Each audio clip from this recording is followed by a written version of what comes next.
નમસ્કાર મિત્રો, મારી યુટ્યુબ ચેનલમાં તમારું હાર્દિક સ્વાગત છે. આજે આપણે વાત કરવાના છીએ રાજ દરબારમાં ઈમાનદાર અમલદાર સાથેની ઘટના. ભાવનગરનું દેશી રાજ્ય હતું. ભાવનગરના દેશી રાજ્યના એક રાજા હતા. રાજાનું નામ કૃષ્ણકુમારસિંહ. કૃષ્ણકુમારસિંહ ભલા ભૂપ, એના રાજ્યમાં સૌ સુખી રહે એવું એ રાજ્ય ચલાવે. ભાવનગરના પોલીસ વડાનું નામ છેલભાઈ. છેલભાઈનું કામ ચોર, લૂંટારા, ડાકુ અને બહારવટિયાઓને પકડવાનું, ઠાર મારવાનું. જે રાજ્યમાં છેલભાઈ પોલીસ વડા હોય એ રાજ્યમાં બહારવટિયાઓના દિવસો ભરાઈ જાય. ભાવનગરના રાજ્યનું એક મોટું ગામનું નામ તળાજા. તળાજાની ટેકરી જાણીતી. તળાજાની ટેકરી ઉપર 24 તીર્થકોમાં મંદિરો. તળાજાની ટેકરી જૈન ધર્મનું યાત્રાનું ધામ. દૂર દૂરથી ભાવિકો અને ભક્તો દર્શન કરવા આવે. તળાજાની ટેકરી ઉપર ચડે, ધર્મ ધ્યાન કરે. તળાજાની ટેકરીનો આવો મહિમા. મંદિરમાં આરસમાંથી એ કંડારાયેલી ભગવાનની મૂર્તિઓની પૂજા વખતે કેસરની ભભક આવે ને ચંદનની સોડમ છૂટે. તળાજાની ટેકરી ફરતું તળાજા ગામનું ગામ. તળાજા એ ભાવનગર રાજ્યના તાબામાં. તળાજા ઉપર દેખરેખ રાખવાનું કામ એ ભાવનગર રાજાના પોલીસ વડાનું. એક રાતની વાત છે. તળાજાની ટેકરી ઉપરના ભાવનગરના એ મંદિરની મૂર્તિઓને કોઈએ તોડી નાખી. મૂર્તિઓના માથા ધડથી નોખા કરી નાખ્યા. મૂર્તિઓ ભાંગનારો રાતના અંધારામાં મોટા મોટા મંદિરમાં ફરી વળ્યો હશે. કોઈ મૂર્તિનું માથું ભાંગી નાખ્યું તો કોઈ મૂર્તિનું કાંડું તોડી નાખ્યું. કોઈ મૂર્તિના કાન તોડી નાખ્યા.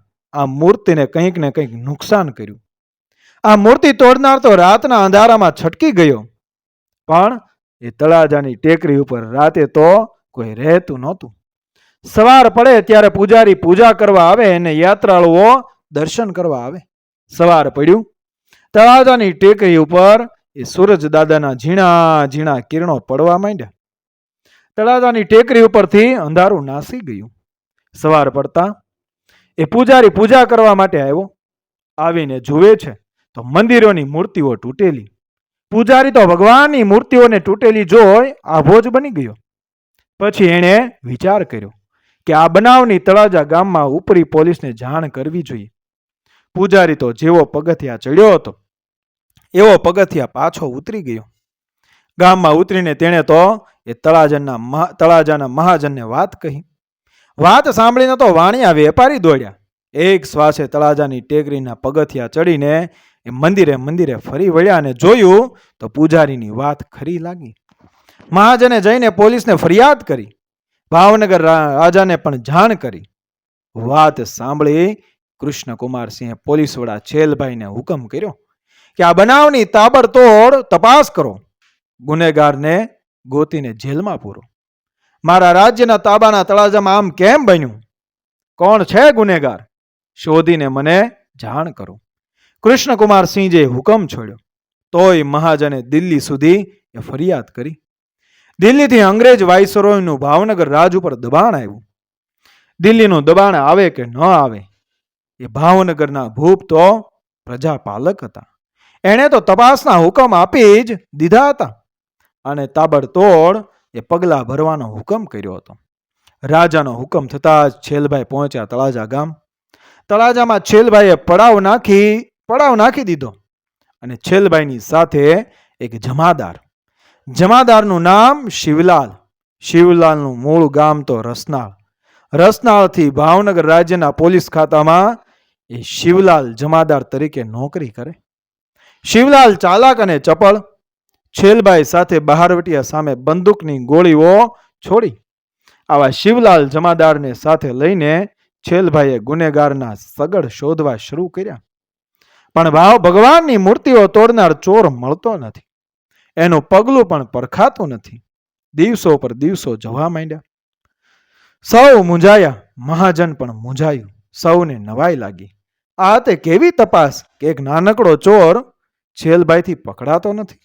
મોટા મોટા બહારવટિયાને બંદૂકે મારનારો અને જીવતા ઝાલનારો પોલીસ વડો છેલભાઈ ચપટી જેવડા ચોરને પકડી શકતો નથી.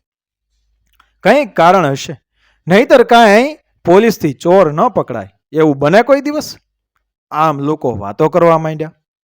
લોકો છેલભાઈને વગોવવા માંડ્યા. પણ છેલભાઈ તો ચૂપચાપ તેનું કામ કરે જાય છે.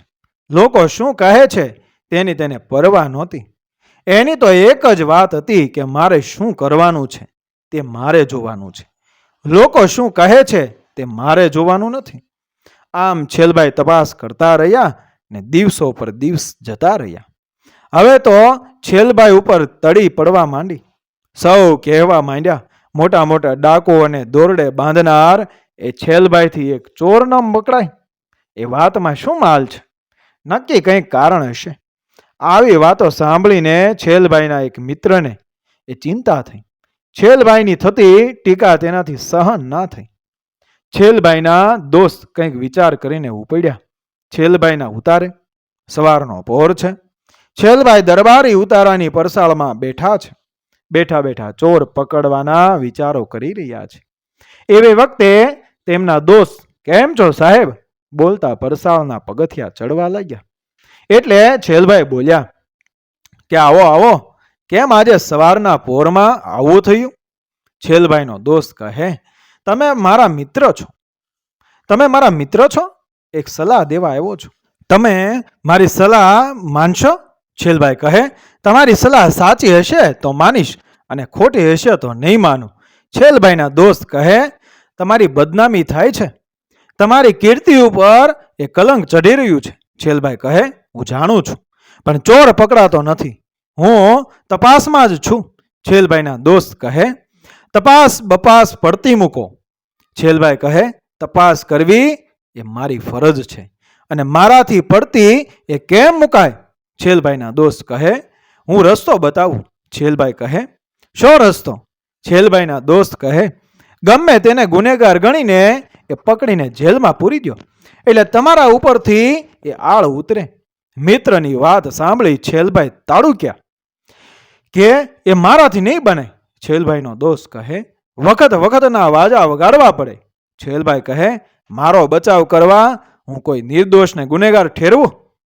એક નિર્દોષ ઉપર આળ ઓઢાડું એ મારાથી કેમ બને?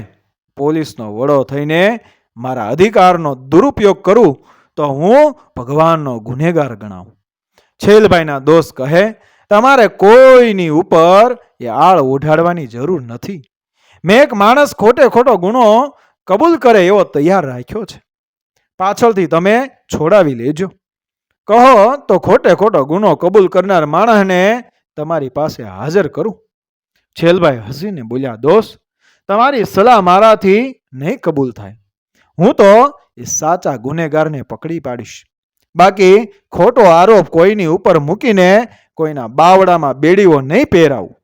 સાચા ગુનેગારને પકડતા ડરીશ નહીં ને નિર્દોષને એ આંગળી નહીં ચીંદાડું, એ આંગળી નહીં અડાડું. અને છેલભાઈના દોસ્ત કહે, ભલા થઈને માની જાઓ, પછી બધું ઠંડુ પડી જશે. છેલભાઈ કહે, એવું ખોટું મારાથી નહીં થાય.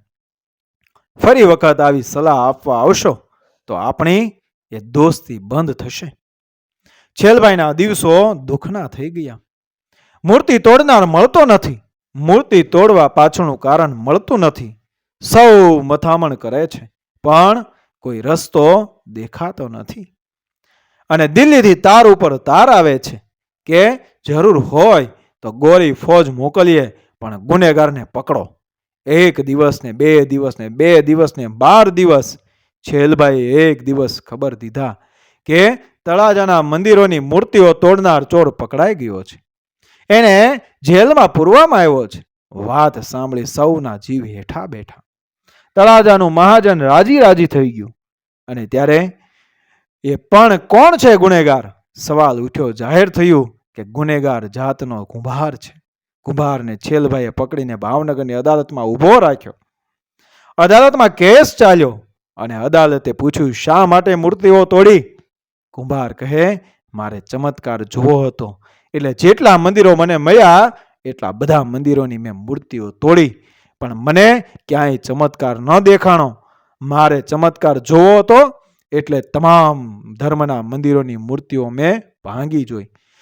ચસકેલ વેજાના કુંભારની વાત સાંભળી સૌ અચંબો પામી ગયા. અને આમ સાચા ગુનેગારને પકડવા માટે છેલભાઈને લોકોએ ધન્યવાદ આપ્યા. મિત્રો, વિડીયો પસંદ આવ્યો મારી ચેનલને સબસ્ક્રાઇબ કરો, ફોલો કરો, શેર કરો. મળી આવી જ ઘટનાને પ્રેરણાદાયક વાર્તાઓ સાથે આગળના વિડીયોમાં. બન્યા રહેજો મારી ચેનલ સાથે. જય શ્રી કૃષ્ણ, રાધે રાધે, જય માતાજી.